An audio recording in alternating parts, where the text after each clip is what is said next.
like and subscribe. What moment made you say yep, I am definitely dead, but survived with no major injuries? Insane car crash. Sitting stopped at a red light and a woman not watching the road at all, texting, hit me at highway speeds. I was pushed into the crossing traffic that somehow dodged me. Someone ran up to the car and first question was, oh my god, you're alive? And I answered honestly, I am not sure. I cold no'd open my door, but climbed out the window. The entire back of the car was collapsed in. Once as a kid I was in the backyard swimming, while my family was nearby eating dinner at a round table. Most had their backs to me, but I was like 11 and an experienced swimmer. I got into a toddler's float with leg holes. It ended up flipping over, and I was stuck in it. My legs would not come out of the leg holes. I kicked and thrashed as much as I could, but I was so stuck. And you cannot hear someone screaming underwater. So many thoughts ran through my head, vertical bar, mostly how sad I was, that my parents were about to find me dead in a matter of minutes, and how they would never forgive themselves for allowing me to silently drown as they talked with friends. I tried one more time, to kick with all of my might. One leg slipped out, and I was able to get the other out after. I was fine. Totally. I'm spooked, but physically okay. I was driving home from college on one of those highways with only one lane in either direction and no shoulder. A guy in the oncoming lane did not see me as I was in a small car. He thought he could pass 4 18-wheelers in one go, and pulled into my lane going at least 90. There was nowhere for me to go. He flew off into the ditch, to avoid hitting me head on, likely did severe damage to his car, but I lived. I was drunk, and running in the woods when bam, barbed wire fence straight to the throat. The last thing I remember, I couldn't breathe, and was passing out and there was blood squirting from my neck. Woke up an hour later, and walked home looking like a murder victim. Boyfriend finally woke me up shortly after we had fallen asleep in a small upstairs bedroom that had a smoldering fire.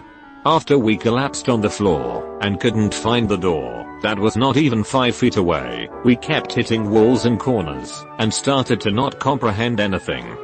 After feeling like I was baking in an oven, I laid my head down on the floor thinking I'd never see my son again, and how sad it was to die.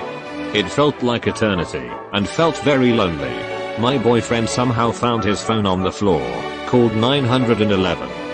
Fire department showed up in what felt like 2 seconds, but couldn't break down the front door. They shined the flashlight up to window, so he could kick out the AT unit, which he did. They finally came upstairs, and we crawled to them, and they took us straight to the burn unit, since they didn't know what shape we were in. I'm pretty sure the entire hospital turned through our room, since they've never seen anyone make it out, and look the way we did. https://imga.com/kybg6ne JPG. Edit. Holy smokes, I appreciate the love from everyone. I could read and reply all night. I'd totally do an lol. I can't wait for my partner to get home, so I can show him this. Thanks guys. Had a paintball fight on Christmas morning with 2 cousins and their neighbor kid at around 13 years old with our brand new guns we got as gifts. The neighbor got mad, ran home, came back with a shotgun, and pointed at my face. All I remember is looking at the ground and waiting to die. Edit. The kid was 11 to 12. He did have his own paintball gun, and had already shot me a couple times before I got him. He was my cousin's neighbor. I think it was the first time I ever met him. It was 20-ish years ago, as I'm 33 now, so I can't even remember if I told my parents. I don't know if anything happened to him or not. I'll ask my cousin. Edit 2. Cousin said we never told parents. Maybe we were scared of retaliation. I know I never touched that paintball gun again though. How to tell someone that you are American without actually telling that you are American. I ate one of those Bratcher's oval-shaped hard candies, think they were called sparklets, at home alone, when I was 6. Got stuck in my throat. I stood there in shock for a few seconds as I started to realize I could not breathe. I ran crazily around the room and ended up colliding hard into the back of the couch, which caused the candy to go flying out. Best accidental hematite ever. *TYPO edit. I'm a skier. On a few occasions I have caught an edge at a pretty high speed, 50 plus mph or more. That moment when you feel both skis leave the ground when they are not supposed to is horrifying. Somehow I've never had anything more than some moderate whiplash and a sprained wrist, knock on wood. I had leg cramp and a momentary blackout when swimming in a diving pool when I was 16. I was really active that I overexert my limit. Surprisingly I didn't really panic. Just the dreadful thought, oh, I'm Ed. Funny thing is that I didn't really wingle my hands out of the pool panickingly like I usually see in the TV, just silently sinking. Good thing the pool guard on duty noticed me and went for my rescue by pulling me out. Really wish I thanked the guard more that he saved me instead of me cluelessly sitting outside the lobby after the accident. Every time my heart does the pinch thing and starts beating irregularly. Edit. Thanks everyone for the concern. I do have an anxiety disorder and a weirdly developed heart, so those are double trouble. Tire pop going over a 2-lane road with steep drops on both sides. My car jerked to the side hard, and my car went sideways. Half my car hung over the side and luckily it's low, so it bottomed out. I climbed into the back seat and jumped out the back door. Some dude in a truck pulled me out, and I drove on a flat to the other side and swapped my tire out. I swear it's always some dude in a truck ready to help. They're either the best people ever or jerks. The hood on my car came open at 60 on the highway and completely blocked my sight in heavy traffic. I panicked and jerked the wheel a little bit, which caused me to fishtail a little bit. My driver's education teacher's words from 5 years prior rang in my head to lean down and look through the space at the bottom of the hood. I pulled over and used some wire I found in the trunk to keep the hood closed. Anytime you close your hood, make sure it latches securely by pulling on the hood like you're trying to lift the front of the car off the ground. Edit. Jesus, this is a lot more common than I thought. I was behind a car on the interstate that had the hood pop open like that. Fortunately the young guy driving didn't panic, just slowed down slowly. I stuck behind him, and another guy pulled up alongside him and sort of blocked traffic so he could pull over to the shoulder. Get him to the shoulder and the other guy, and I donated a couple ratchet straps to hold his hood down, got him all set up, and he went on up the road with the other guy following him since he was going the same way. That young dude was scared less, but his calm reaction probably prevented a major accident due to the amount of high-speed traffic around him. Edit. Dang guys, didn't expect that response. I appreciate the upvotes and awards. Nothing I wouldn't do again, and certainly not the first time I've gone out of my way to help out a fellow road traveler. If everyone had that attitude, the roads would be a better place. My friend and I just spent a few days at a beach shack. My friend just got her P plates. She was super excited, so she wanted to drive us home. This was one of her first times driving alone. Being 17, we didn't really see an issue. I rang my dad beforehand and told him I was getting a lift. He said, I don't think you should do that. I can come pick you up. I can drive some of the girls home too.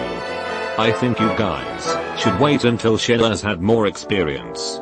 Of course, being 17, thinking I knew everything, I said it was fine, and I was hopping in her car. We were on our way home, playing music and chatting. There were 5 17-year-olds in this car. I was sitting behind the driver's seat. My friend pulls out onto a 2-1 expressway from a country road, like an intersection. We notice Sheila's turned the wrong way and tell her to make a U-turn. She pulls to the side and decides to go for it through 2 lanes. She did not check her mirrors properly, and a large truck was coming up behind us. My friend got frightened and put her foot on the brake in the middle of both lanes. We were all screaming at her to keep driving, but she was frozen. I remember, it was like slow motion. I looked at every single one of my friends. We all kind of shared a moment of fear, like this is it I guess. The exchanged looks haunt me tbh. We could hear the truck horn blaring at us. I looked out my window to the truck driving toward us. I locked eyes with the truck driver. Luckily the truck stopped about 5 meters away from us. She pulled away and was really upset. The car was silent the entire way back. It was honestly the scariest moment. I'm from a really small town and I think losing 5 people at once would really rock it. Seeing my friends' faces in that moment, it was actually horrific. I did have a moment of okay, here comes the truck. It was oddly peaceful. After that day I have a real understanding that I am mortal and can go at any minute. And to trust my dad. Edit, I never told my dad. I was too scared. Also my friends and I never spoke of the incident again. Edit 2, we were coming off a country road and turning onto a 2-lane expressway. She turned left when we were meant to turn right. She pulled over and tried to make a U-turn so we could go in the right direction, but she did not look behind her before turning. She then braked and stopped in the middle of the road, so we were sideways on the expressway. Went whitewater rafting on the Gawler River and my raft flipped on Pillow Rock, one of the most famous Class V rapids. Scariest moment of my life, but, other than unexpectedly swallowing some water and almost vomiting, I came out completely unharmed. Oh, I actually have a story that fits.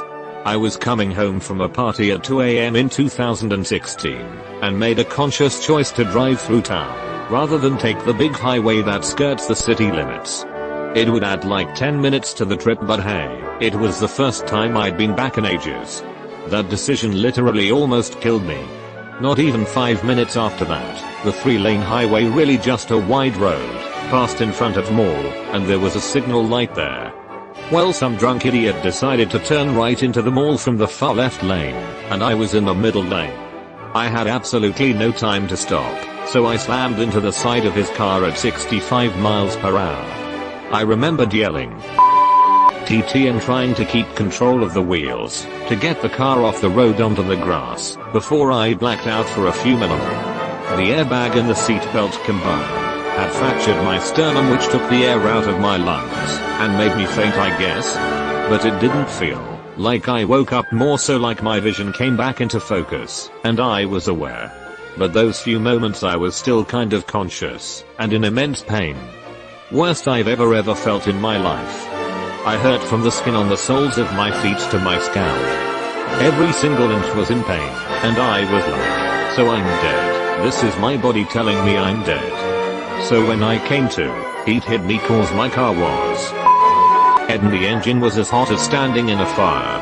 So I was convinced my car was about to go up. It didn't. So I tried to get out, but the door was wedged shut from the crash and I started to panic. I put my back against the passenger seat and kicked the door over and over until it opened and climbed out. Every single police officer, EMT, and even the tow truck guy took one look at my car and told me you shouldn't have walked away from that crash at all. The fact that all you have is a fracture and some lacerations is a literal miracle. So yeah, that's how I almost died and thought for sure I was dead, but got lucky.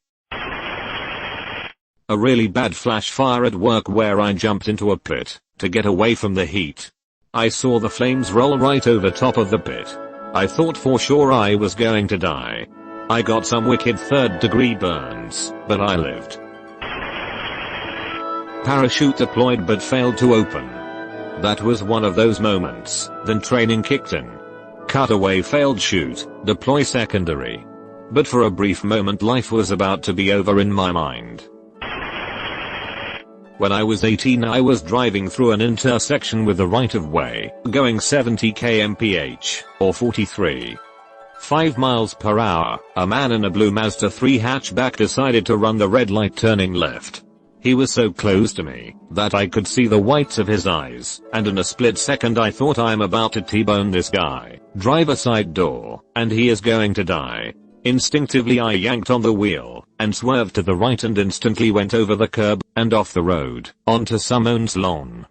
I slammed the brakes, but because I was on grass the tires locked, and the car kept momentum. I went through their wooden fence and garden, and straight into the brick wall on the side of their house. As soon as I went off the road, I 100% thought I was going to die. My life didn't flash before my eyes, but people close to me did. It could have only been a second or two, but time seemed to slow down, and my brain was racing.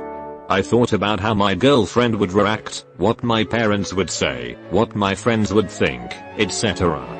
When the car hit the wall, it punched a few bricks out of place and the entire front end of the vehicle caved in. The window shattered, the tires exploded, the doors bent into an L shape and the car started to fill with smoke. However, the radio was still playing Vicarious by Tool.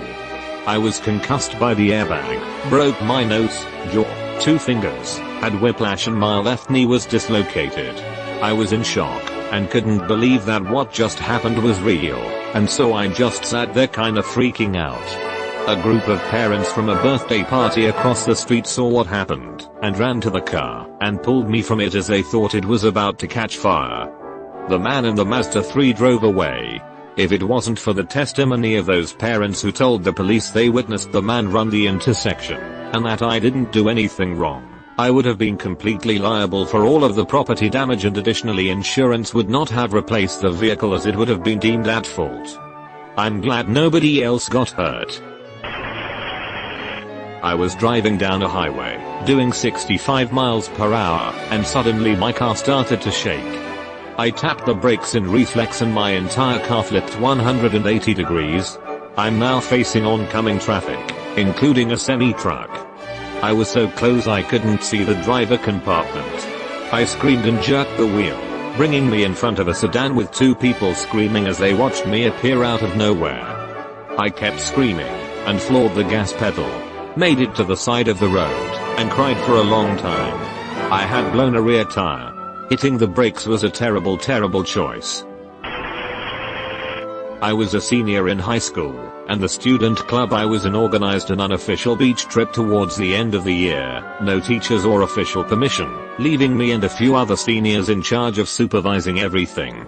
After a couple hours worth of fun, one of the other students came running up to me, and said that 3 of the younger members of the club had been swept out by a riptide and could not get back towards the shore. Me and 2 other of the older students, all experienced swimmers, immediately went to go help them. My friends got 2 of the 3 kids in trouble, and started guiding them parallel to the shore, to get them out of the current, but the guy I went for was panicking, barely staying above the water, and started dragging me down with him almost immediately. I yelled for people to get a lifeguard, and tried to keep both of us afloat, but after a few minutes, maybe 5, maybe 10, it felt like forever, I was getting exhausted, having trouble keeping both of us above the water, and I could not see anyone coming to the rescue. I started getting big mouthfuls of water and my leg muscles were starting to cramp up, and I remember thinking, holy, I might actually die right here, right now, as the current started pulling us further and further away from where everyone was. Thankfully for everyone involved, one of the students on the beach had flagged down a couple of surfers, who made their way out to where we were as quickly as they could, and hauled first the younger student, and then me onto the front of their boards, and took us back to shore. I'll always be thankful and appreciative for those strangers who put themselves in the dangerous position of rescuing 2 drowning swimmers. Edit. As several people have pointed out, it is not uncommon for people to die doing what I did, i.e. swimming into the water, to rescue a drowning swimmer without training or equipment. There are a few techniques for rescuing someone drowning in the comments that everyone should learn, if they are ever in the unfortunate situation of having to use them. I should have used them, but I was 17, and not thinking straight at the time, and almost paid the price because of it. I own a 65 Classic Mustang which I enjoy driving anywhere it can go. I once took it up a large mountain with a group of friends. The roads were either steep or especially dangerous, but there was danger present because of how high it was.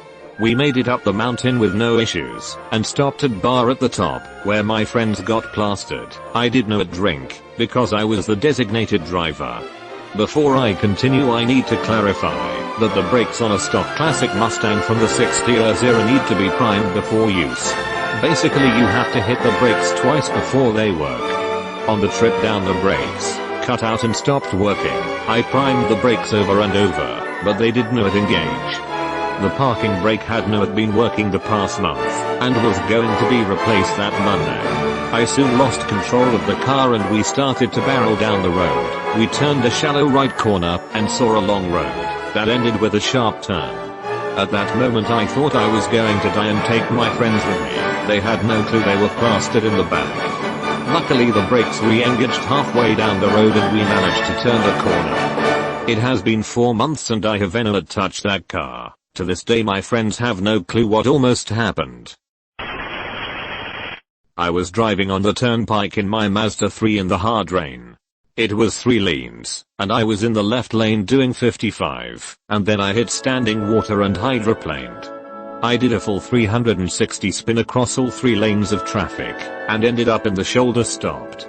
I didn't hit anyone or anything, no one hit me, and one car was so scared with me, they also pulled over, but didn't check on me. To this day I'm still a bit scared in the rain. I lost control of my car as a teen, speeding on backcountry roads at like 3 AM, unlikely to be other traffic at that time. I was doing about 70 miles per hour when my tire caught the edge of the road, and I lost control. I was spinning around in the middle of the road and just waiting on a tree. Ended up just rolling backwards into a gully and getting stuck. No car damage or anything. Pretty crazy to say the least. When I was about 16, I was mowing some lawns over the summer to make a little extra cash. One guy hired me to mow his lawn. He seemed nice and all go like a kindly old hippie who lived alone. I get to his house and he invites me in to give me some yard equipment. Once I step inside, he closes and locks the door behind me. He says just locking the door to keep the bugs out. WAITEUR vertical bar WHAT*. He leads me through his house and starts saying all this weird stuff. Right on it, know what y'all have heard about me around the neighborhood, but none of it's true. I am straight as an arrow. We get to his basement door. I keep the mower in the basement. Probably should have hightailed it out of there then, but as a polite teenager, I followed him down the stairs into the dark basement. Once I get down in the basement, and my eyes adjust to the darkness, I start to get really scared. The entire basement has been plastered in 1970s Playboy nude centerfolds, but there have all been chopped to missing heads, missing limbs. Fatter as when I turn around and see the guy emerging from the darkness wielding a machete. Fatter as when I was sure I was going to die. I just did not know if he would hack me up right then and there, or lock me in the basement and torture me for a few days. My fight or flight response was about to kick though. But then he hands me the machete, and tells me to use it to cut back the kudzu. Huge relief. I mowed his lawn, and cut back his kudzu, and the whole time I could see him watching me out the window. Finished as fast I could, and got the hell out of there. He called me a few times in the next weeks to mow his lawn again, but I never picked.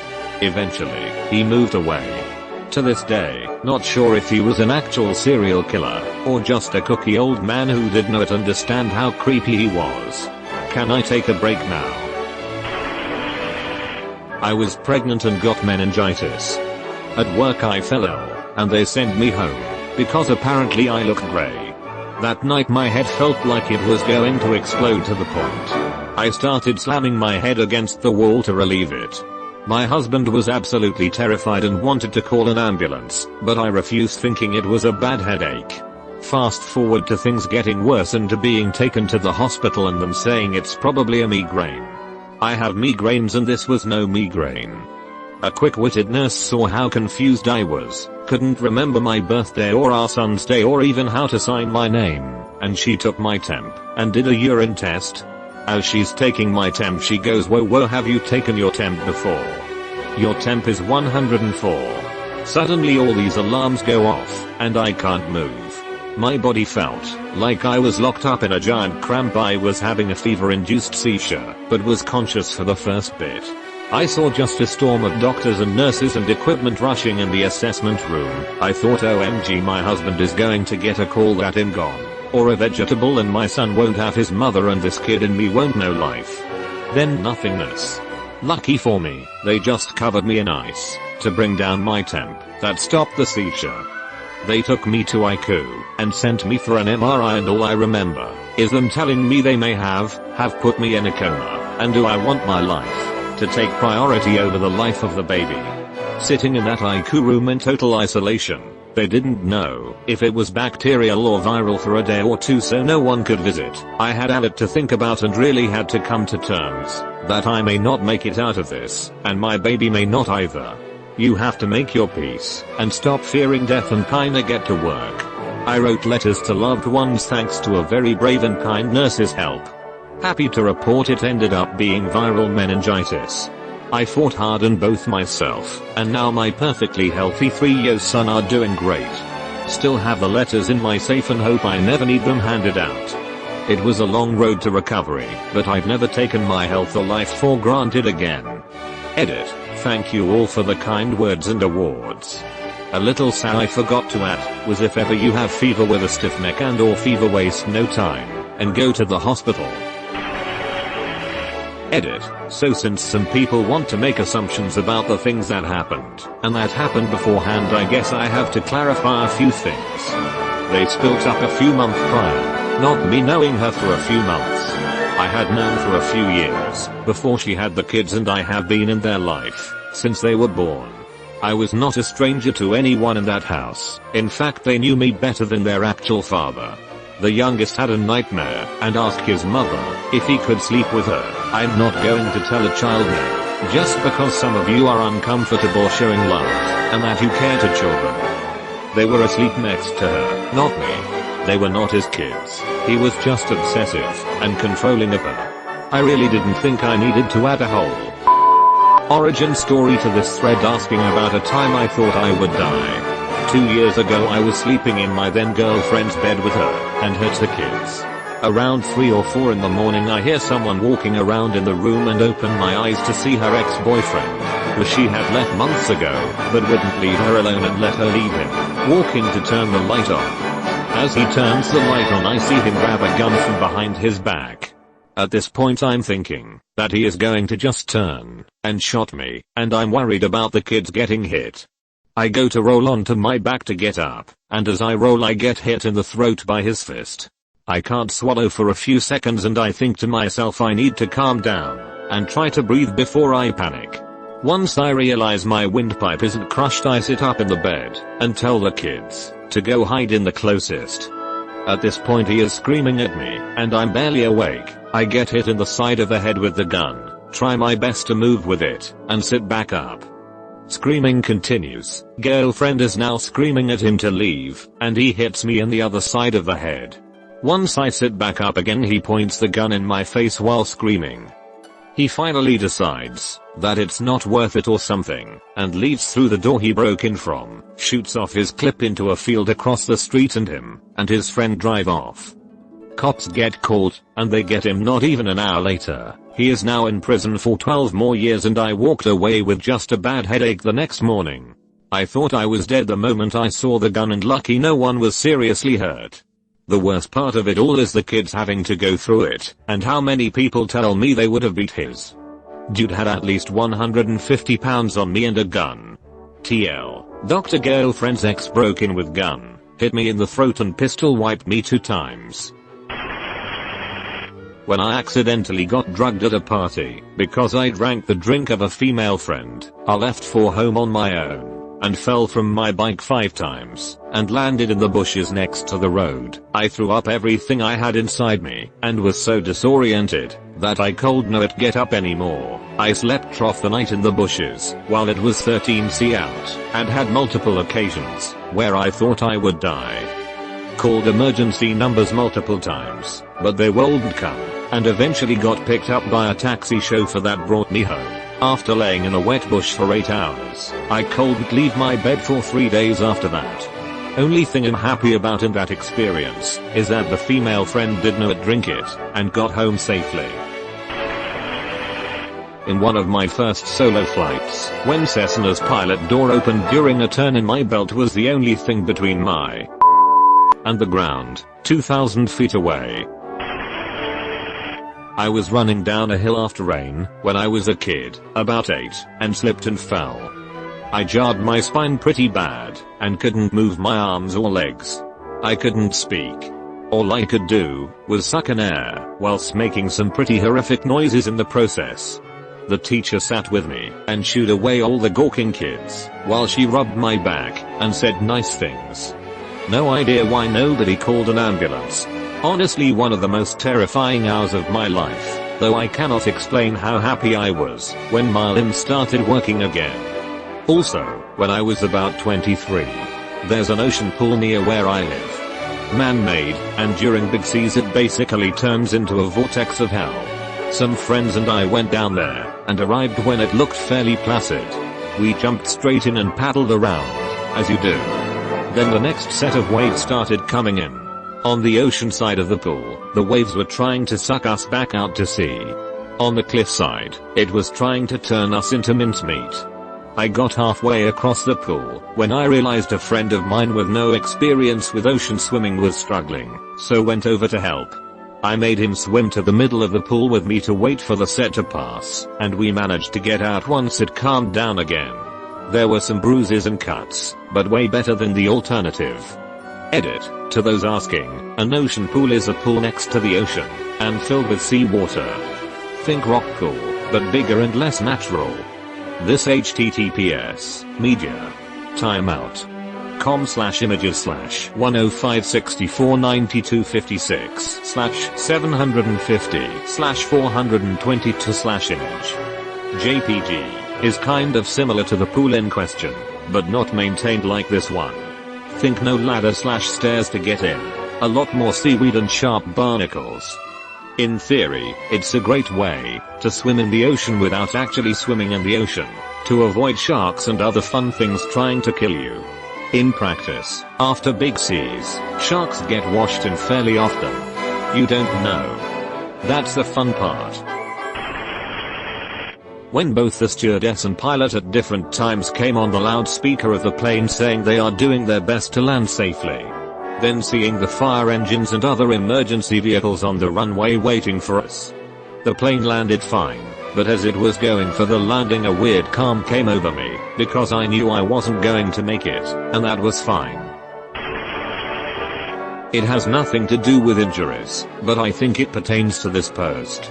It was the moment I injected heroin into my vein. I knew it was too much about 2 seconds after I did it. At that point it was too late.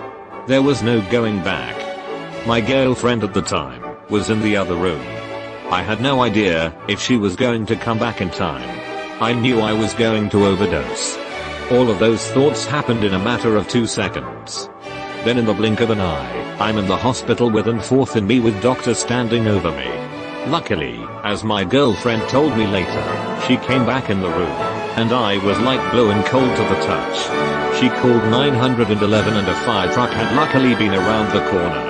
They picked me up.